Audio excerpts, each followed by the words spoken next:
Let me ask you a question. Have you thought about this? That in season 1 we have a gate which was opened, in season 2 and 3 as well we had a gate open, but in season 4 we didn't have a gate open, but still Vecna was able to conduct all of those murders. How? Because as far as we know, there needs to be a gate which is open between Dimension X or the Upside Down and our world. There should be a gate open. Now, of course, you can argue that the Russians might have opened a gate in the Soviet Union, but maybe not. And if not, then how? How was Vecna so powerful that he penetrated through worlds without even having an opening in the gate? We will talk about this later in the video because there are a lot of fan theories that we have to talk about in this video. But this specific fan theory has just blew my mind, okay? There's a theory in the Stranger Things fandom which is getting extremely popular, and the more I think of it, the more it feels very likely. But the only question is that it is extremely difficult to prove that this theory is right, because there are a few evidences that we have throughout the 4 seasons of Stranger Things which doesn't really quite make sense if we consider that this theory is going to be true. But anyways, the theory is that Vecna is not the main villain, it is the Mind Flayer, and Vecna is flayed by the Mind Flayer, and to this point Vecna is just the 5-star journal of the Mind Flayer, exactly as Dustin called in season number 4. Now let's try to prove this theory, okay? Who do we know that wants to take over the world? The Mind Flayer. So if the Demogorgon was just his foot soldier, Vecna's his 5-star general. Now in season 4 we get to know the backstory of Vecna, but there was one question which was not answered in season 4. That is, how did Vecna get his powers and when did Vecna get his powers? Now this was actually answered in the Stranger Things play, The First Shadow. Now I know you must have heard about this play, but let me tell you, that play is canon, that play is connected, that play is the official prequel of Stranger Things. But there are a lot of things that happen in the play, but we are going to only talk about one specific thing, and that is how did Vecna get his powers, and that is explained in that play. So the thing is, there are only 3 points that you need to know. Number 1, when did Vecna get his powers, and that is in the year 1958 or 1959. Number 2, how? So Dr. Brenner at that point in time was really venturing the possibilities of going into Dimension X. Why? Don't ask me, I'll make a separate video on that explaining all the things. But for now, Dr. Brenner was conducting a few experiments. During those experiments, one specific piece of tech was stolen from his lab, and a very young Henry, a kid Henry, a kid Henry stumble upon that tech and gets transported into Dimension X, where he meets the Mind Flayer. Yeah, he meets the Mind Flayer and gets flayed by the Mind Flayer, and then he returns back to our world 12 hours later. And of course, it goes without saying that upon his return, he had already acquired abilities. Now remember the year, okay? 1958 or 1959. Now let's jump to 20 years later, which is the year 1979. And we all know what happened in 1979, right? Season 4 episode number 7, The Massacre of Hawkins' Lab.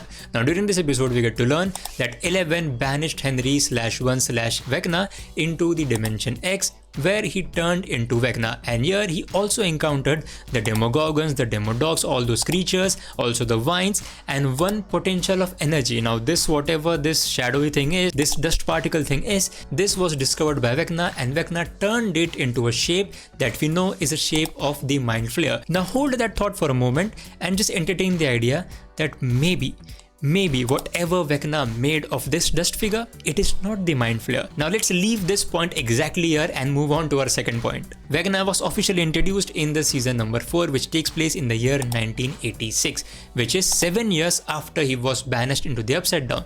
But now let's rewind 4 years. Let's go back to the year 1983. Let's go back to the exact day when Will Byers went missing, 6th of November 1983. Now from the first 5 minutes of Stranger Things season 5 that is now available on YouTube, we get to know that it was actually Vecna who abducted Will Byers. It was Vecna who brought Will Byers into the Upside Down, into the library, and he infected him. He flayed him, so to say. And then obviously Vecna made Will a spy. He infected him, he made him a spy, and he let Hopper and Joyce take him into the real world, and he was a spy after that, and we all know what happened after that. But here the important thing to note is that it was Vecna who abducted Will. Now the question is, if it was the plan of Vecna to abduct Will Byers all along, and that happened in season 1, but then where was Vecna in season 2? Where was Vecna in season 3? And why did he come back in season 4? And why in seasons 2 and 3 it was the Mind Flayer who was the main villain? Now this is where the theory comes into play. So you remember in the year 1959 when Henry was just a kid, he was flayed by the Mind Flayer. Now let's assume that throughout all of these years, he has been in control of the Mind Flayer. Now there are a few evidences to this as well. The long monologue that Henry has in the 7th episode of season 4, the way he's talking to Eleven in this scene, it feels like it's not kind of a human, right? Now it's all about the game of perspectives, okay? If you think it from this perspective, like okay, he was flayed, then that entire speech of his, that entire monologue of Henry, it will feel like that it is not Henry, it is not a human who is talking, it is a monster talking through a human.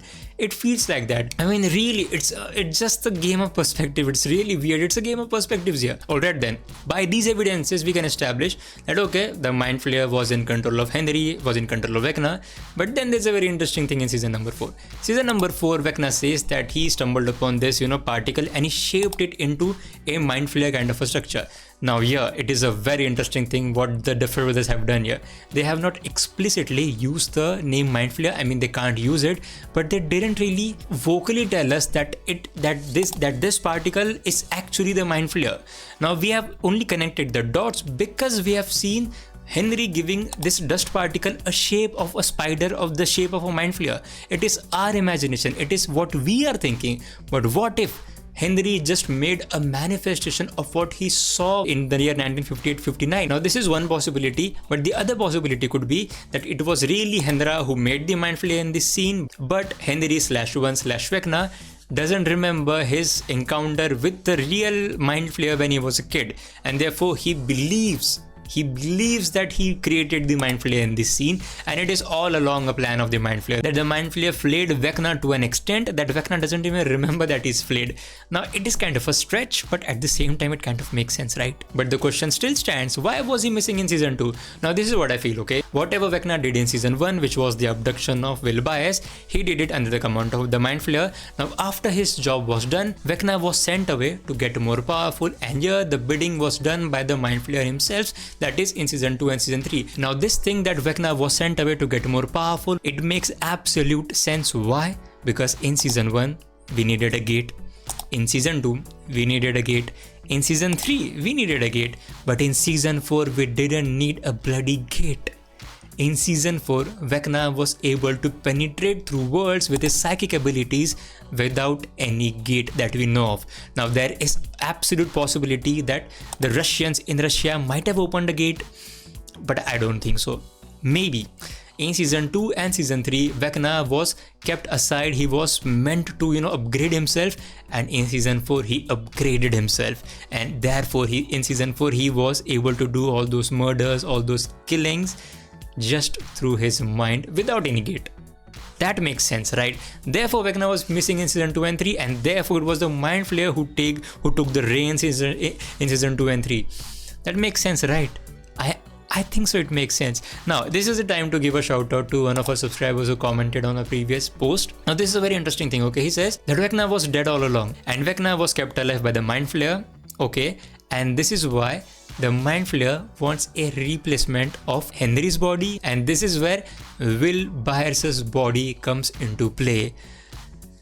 The moment I read this theory, dude, I'm talking to you, okay? The moment I read this theory, I was like, damn, that is extremely interesting, and if that happens, wow, we're gonna lose our shits. So all along, maybe in the year 1979, when Vecna was banished into the Dimension X, he somehow died.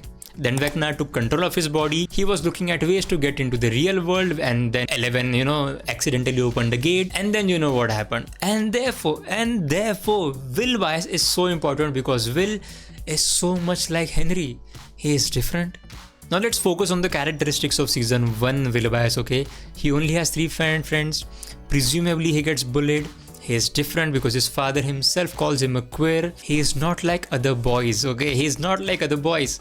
So that, it makes him unique, and maybe these are the characteristics that the Mind Flayer wanted, and when L accidentally opened the gate, it was just a matter of time for the Mind Flayer to abduct Will Byers through Vecna. Now essentially, the Mind Flayer wants a different host, a different body, because Vecna is no more usable, so now he wants a replacement, and so basically Will have to become Vecna at the end. This is interesting, right? This is absolutely interesting. Although I'm not quite sure, but the moment I read it, I was, it was really making me wonder of what if this happens. This was a bit difficult to explain, but if you understood and if you have any more theories about this, please let me know in the comments. And I know I didn't really do a great job at explaining all this theory. This is where you comment and share your thoughts about this theory. Please do that. And as always, thank you so much for watching.